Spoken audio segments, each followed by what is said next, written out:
Meteorologist Matt Wintz here. We got active weather tonight. We had active weather today over the course of the last several days, and it's been very active across the eastern half of the country. So I want to get you the latest here. High temperatures, we'll talk temps first, then we'll talk the wind, and then we'll talk 10-day forecast. But we broke records, and we shattered records today. I mean, you felt it. It was up near 70 degrees. In fact, 71 New Philly, 70 Cleveland, ditto that Youngstown. All these breaking records set back in 1890, right? Long time ago. Even Akron was up near 70 degrees this afternoon. Temperatures have been really wacky. I tweeted about this a couple minutes ago.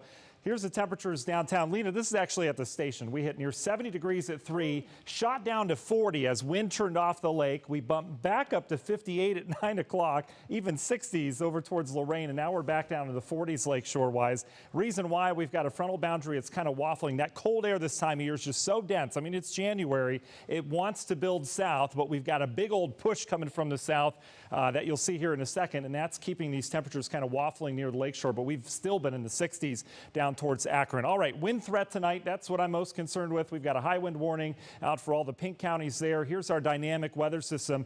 Severe weather on the leading edge. We've got an ice storm in Michigan, snowstorm on the northern side. For us, it's just wind and rain out of this. We're going to avoid the majority of the snow. You can see all the severe weather warnings still ongoing, and for us, it's the wind. So where's the wind coming from? Yeah, it's been gusty at times today, but nothing of high wind warning criteria. You can see we've got a smattering of showers out there now. Nothing particularly heavy, but we've got an area low pressure sitting down to the south. There is jet stream energy punching into this, and when you get more convective or better established showers, they can build up into that jet stream, and with updrafts and downdrafts can bring that jet stream down to the surface, and that's exactly what we have going on. They had a tornado warning back towards Dayton with a quick spin up there, 83-mile-per-hour gusts at Wright-Patterson Air Force Base.